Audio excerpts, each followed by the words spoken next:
तर नमस्कार मित्रांनो, परत एकदा आपल्या ॲक्टिव्ह इन्व्हेस्ट चॅनलमध्ये सर्वांचे स्वागत आहे. तर आजपासून आपण आपल्या स्टॉक मार्केट सिरीजमधील डेरिव्हेटिव्ह मार्केटला सुरुवात करणार आहोत. यामध्ये आपण एकदम सुरुवातीपासून ते ॲडव्हान्स स्ट्रॅटेजीजपर्यंत सर्व स्टेप बाय स्टेप शिकणार आहोत. चला तर मग वेळ न घालवता व्हिडिओला सुरुवात करूयात.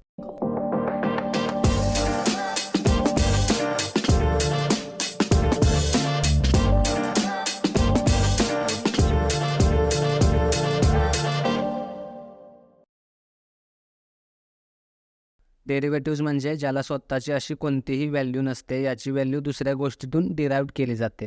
एक्झाम्पल, समजा एक मोकळं लॉकर आहे आणि त्याची एक चावी आहे. आता सध्या त्या चावीची काही किंमत आहे का? तर त्या चावीची सध्या काहीच किंमत नाही, कारण ते लॉकर मोकळे आहे. परंतु जर समजा आता त्या लॉकरमध्ये 1,00,000 रुपये आहेत, मग आता त्या चावीची किंमत किती झाली? तर त्या चावीची किंमत झाली 1,00,000 रुपये, कारण ती चावी ज्याच्याकडे असेल त्याला ते 1,00,000 रुपये मिळतील, बरोबर. मग त्यामुळे इथे ही चावी त्या लॉकरची डेरिव्हेटिव्ह झाली, समजलं. कारण त्या चावीची किंमत त्या लॉकरवरती डिपेंड आहे. आता समजा त्या लॉकरमध्ये फक्त 50,000 आहेत, मग त्या चावीची किंमत किती होईल? तर 50,000 रुपये, बरोबर. आणि समजा लॉकरमध्ये 1,50,000 रुपये असतील, तर आता चावीची किंमत किती झाली? तर 1,50,000 रुपये. तर अशा प्रकारे डेरिव्हेटिव्हची व्हॅल्यू त्याच्या अंडरलाईंग ॲसेटनुसार चेंज होत राहते. त्याला स्वतःची कोणतीही व्हॅल्यू नसते. मेनली डेरिव्हेटिव्ह 4 प्रकारचे असतात: फॉरवर्ड कॉन्ट्रॅक्ट्स, फ्युचर्स, ऑप्शन्स आणि स्वॅप्स. फॉरवर्ड कॉन्ट्रॅक्ट्स म्हणजे हे एक असे ॲग्रीमेंट असते ज्यामध्ये तुम्ही पूर्वनिर्धारित किमतीवर भविष्यामध्ये मालमत्ता खरेदी किंवा विकू शकता. म्हणजे एक्झाम्पल, समजा एक शेतकरी आहे, त्याची बटाट्याची शेती आहे आणि आता सध्या बटाट्याची किंमत 20 रुपये किलो चाललेली आहे. परंतु प्रॉब्लेम हा आहे की त्याचे बटाटे अजून तयार नाहीत. त्याला अजून तयार व्हायला 2 महिने लागतील. परंतु मागल्या वर्षी जास्त बटाट्याची शेती झाल्यामुळे बटाटे 10 रुपये किलोनंच गेलेले. त्यामुळे त्याला भीती आहे की यावर्षीसुद्धा असं होऊ नये. अशातच जर समजा त्याला असा बायर भेटला जो म्हणेल, आपण आज कॉन्ट्रॅक्ट साईन करूया की जेव्हा पण 2 महिन्यानंतर तुमचे बटाटे तयार होतील, त्यावेळी मार्केटमध्ये कोणताही रेट असू देत, तुम्ही मला बटाटे 20 रुपये किलोनेच विकाल, भले त्यावेळी रेट 30 रुपये असो किंवा 10 रुपये असो.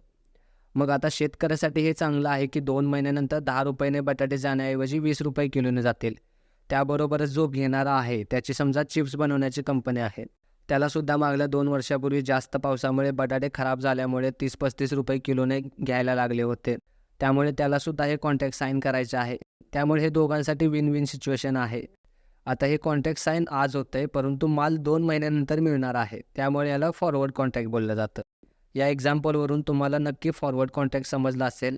फॉरवर्ड कॉन्ट्रॅक्ट म्हणू शकता फिजिकली जास्त ट्रेड होतं. याला तुम्ही मोबाईलवरून वगैरे ऑनलाईन साईन नाही करू शकत. आता आपण फ्युचर काय आहे ते समजून घेऊया.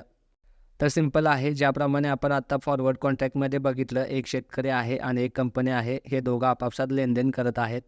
आता समजा इमॅजिन करा, त्या कंपनीने बटाटे तर घेतले, परंतु पैसे देण्यासाठी कंपनी अनादान करत आहे. मग आता शेतकरी कुठे कुठे भटकेल, कोर्टात जाईल ते पैसे परत मिळवण्यासाठी. म्हणजे हे रिस्की आहे. अदर हँड फ्युचर कॉन्ट्रॅक्ट पण फॉरवर्ड कॉन्ट्रॅक्टप्रमाणेच असतात, परंतु यामध्ये एक थर्ड पार्टी असते जी सुनिश्चित करते की माल देणारा वेळेवर माल देईल आणि कंपनीसुद्धा वेळेवर पूर्ण पैसे देईल. ज्याप्रमाणे स्टॉक मार्केटमध्ये स्टॉक एक्सचेंज हे काम करते.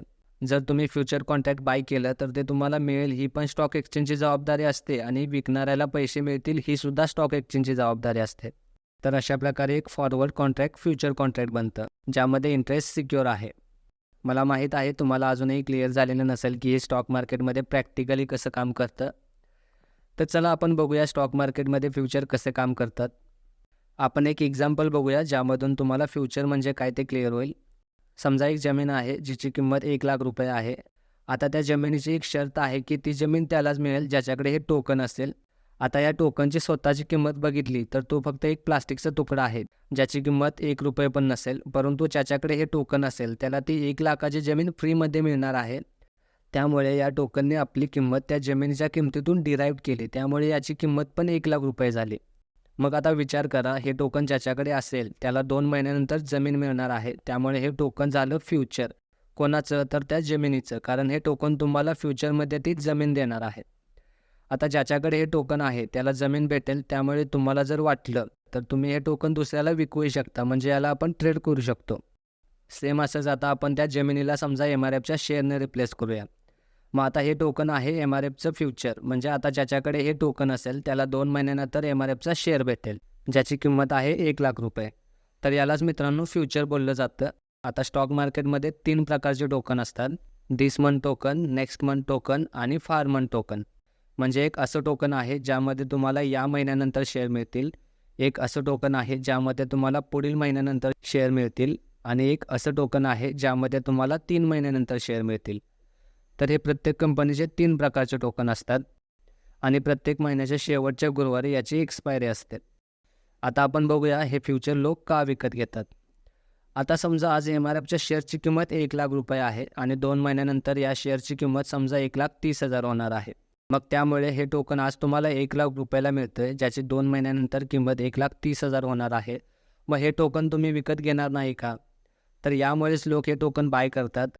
आता यामध्ये दुसरी केस, समजा तुम्ही हे टोकन 1,00,000 मध्ये घेतलं या आशेमध्ये की याची किंमत 1,30,000 होईल, परंतु 2 महिन्यानंतर शेअरची किंमत 80,000 झाली. आता तुम्ही याला घेतलं 1,00,000 रुपयाला, परंतु तुम्हाला शेअर भेटला 80,000 रुपयाचा, म्हणजे तुम्हाला इथे 20,000 लॉस झाला. त्यामुळे फ्युचरमध्ये प्रॉफिट आणि लॉस दोन्ही पण असतात, जसे दुसऱ्या मार्केटमध्ये असतात.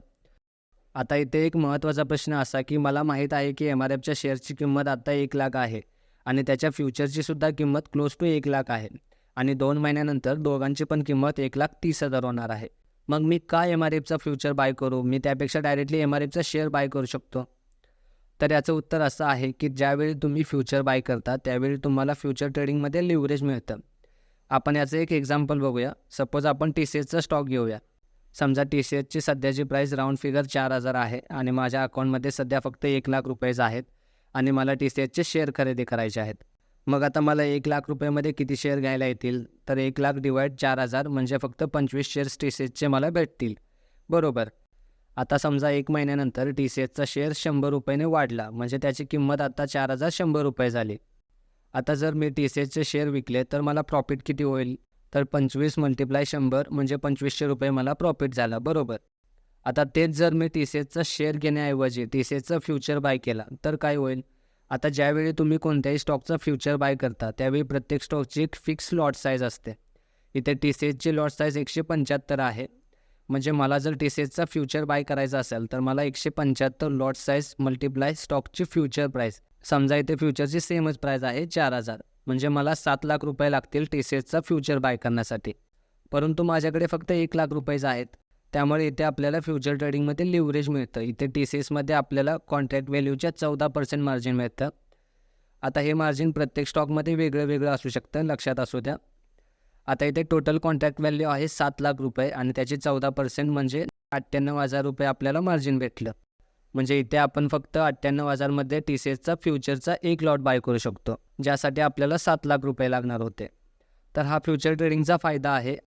आता समजा इथे पण TCS फ्युचरची प्राईस 2 महिन्यानंतर 100 रुपयाने वाढली, म्हणजे त्याची किंमत आता 4,100 रुपये झाली. मग आता जर मी हा TCS फ्युचर विकला तर मला कितीचा प्रॉफिट होईल? तर 175 × 100 म्हणजे 17,500 रुपये मला प्रॉफिट होईल, बरोबर. म्हणजे ज्यावेळी मी 1,00,000 मध्ये डायरेक्टली स्टॉक बाय करत होतो त्यावेळी मला फक्त 2,500 रुपये प्रॉफिट झाला आणि ज्यावेळी मी त्याच 1,00,000 रुपयाचे फ्युचर बाय केला त्यावेळी मला 17,500 रुपये प्रॉफिट झाला. तर हा एक मेजर डिफरन्स आहे या दोघांच्या मध्ये. त्यामुळे लोक डायरेक्टली स्टॉक घेण्यापेक्षा त्याचा फ्युचर बाय करतात. आता आपण फ्युचरचे फायदे काय आहेत ते बघूया. यामध्ये आपण आत्ताच बघितलं की फ्युचर ट्रेडिंगमध्ये आपल्याला लिव्हरेज मिळतं, त्यामुळे आपण ठराविक किमतीमध्ये जास्त किमतीचे ट्रेड घेऊ शकतो. त्यानंतर फ्युचर ट्रेडिंगमध्ये लिक्विडिटी जास्त असते, त्यामुळे तुम्ही इझिली बाय सेल करू शकता. कधीकधी स्टॉकमध्ये लोअर लिमिट अप्पर लिमिटमुळे किंवा सेबीच्या गाईडलाईन्समुळे बाय सेल करण्यामध्ये प्रॉब्लेम येतो. तर हा प्रॉब्लेम फ्युचर ट्रेडिंगमध्ये येत नाही, तिथे तुम्ही इझिली बाय सेल करू शकता. त्यानंतर फ्युचर ट्रेडिंगमध्ये व्हरायटी ऑफ मार्केट आहे, म्हणजे यामध्ये तुम्ही स्टॉकमध्ये पण फ्युचर ट्रेडिंग करू शकता, इंडेक्समध्ये पण करू शकता. Similarly gold, crude oil, currency, commodity या सर्व मार्केटमध्ये तुम्ही फ्युचर ट्रेडिंग करू शकता. म्हणजे तुमच्याकडे व्हरायटी ऑफ मार्केट आहे. त्यानंतर यामध्ये कॅश आणि ऑप्शन ट्रेडिंगपेक्षा ट्रान्झॅक्शन आणि इतर चार्जेस कम्पॅरेटिव्हली कमी लागतात. त्यानंतर फ्युचरमध्ये ऑप्शन ट्रेडिंगसारखा डिके नसतो, त्यामुळे फ्युचर ट्रेडिंगमध्ये त्याची प्राईस डिके होत नाही, म्हणजे कमी होत नाही. हा याचा खूप मोठा बेनिफिट आहे. तुम्ही ज्यावेळी ऑप्शन ट्रेडिंग शिकाल त्यावेळी तुम्हाला हे समजेल. त्यानंतर सर्वात महत्त्वाचं म्हणजे फ्युचर ट्रेडिंग ही मोस्टली हेजिंगसाठी केली जाते. हेजिंग म्हणजे तुम्ही असं समजा की याला लॉस कमी करण्यासाठी वापरलं जातं. म्हणजे तुमची दुसरीकडे कोणती तरी पोझिशन लॉसमध्ये असेल, मग तेथील लॉस कमी करण्यासाठी फ्युचरमध्ये ऑपोजिट डायरेक्शनमध्ये हेज केलं जातं. हेजिंग आपण नंतर डिटेलमध्ये पाहणारच आहोत. तर हे काही फायदे होते फ्युचर ट्रेडिंगचे. त्यानंतर याचा एक सर्वात महत्त्वाचा डिसॲडव्हांटेज आहे, तो म्हणजे लिव्हरेज. कारण बघा, ज्याप्रमाणे आपण बघितलं की लिव्हरेजमुळे तुम्ही प्रॉफिट मॅक्सिमाइज करू शकता, त्याचप्रमाणे जर बाय चान्स मार्केट जर ऑपोजिट गेलं तर तिथे लॉससुद्धा जास्त होतो. जसं लिव्हरेज प्रॉफिटमध्ये वर्क करतं तसंच सेम लॉसमध्ये सुद्धा वर्क करतं. त्यामुळे मी म्हणेल की ज्यावेळी तुम्ही शुअर आहात की इथून वन डायरेक्शनल ट्रेंड येऊ शकतो, मार्केट एका बाजूलाच ट्रेंडिंग राहू शकते, फक्त त्यावेळीच तुम्ही फ्युचर ट्रेडिंगकडे जा. अदरवाईज कॅश ट्रेडिंग सर्वात बेस्ट आहे. तिथं तुमचा रिस्क झिरो आहे. जरी तुम्हाला लॉस होत असेल तरी तुम्ही ट्रेड होल्ड करू शकता. तर हे काही फायदे आणि तोटे होते फ्युचर ट्रेडिंगचे, जे आपण बघितलेले आहेत. आता एक लास्ट पॉईंट आपण बघणार आहोत, तो आहे की फ्युचर ट्रेडिंगला ट्रेड कसं करायचं. तर यासाठी आपण ग्रोवरती जाऊया. आता समजा तुम्हाला एक्झाम्पल TCSचा फ्युचर बाय करायचा आहे, तर त्यासाठी सिम्पली इथे सर्चमध्ये जा आणि इथे TCS फ्युचर टाईप करा. आता इथे बघा, इथे आपल्याला TCSचे 3 फ्युचर दिसत असतील. 29 ऑगस्ट, 26 सप्टेंबर आणि 31 ऑक्टोबर. अशा प्रकारे सर्व कंपन्यांचे इंडेक्सचे 3 फ्युचर्स असतात. यामधील कोणताही एक ओपन करा आणि बाय करण्यासाठी बायवरती क्लिक करा. इथे तुम्ही लॉट साईज सिलेक्ट करून इथून तुम्ही बाय करू शकता. सिंपल आहे. ज्याप्रमाणे आपण इतर स्टॉक्स बाय करतो तसंच आपण फ्युचर बाय करतो, यामध्ये वेगळं काही नाही. तर ठीक आहे मित्रांनो, फ्युचर ट्रेडिंगमध्ये एवढंच आहे. आपण यामध्ये जवळपास सर्व पॉईंट पाहिलेले आहेत. एखादा पॉईंट राहिला असेल तर कमेंट बॉक्समध्ये सांगू शकता. आणि पुढील व्हिडिओमध्ये आपण डेरिव्हेटिव्ह मार्केटमधील ऑप्शन ट्रेडिंग आणि स्वॅप्स हे 2 पॉईंट पाहणार आहोत. त्यामुळे भेटूया पुढच्या व्हिडिओमध्ये. तोपर्यंत काळजी घ्या आणि आपले व्हिडिओ पाहत राहा. धन्यवाद.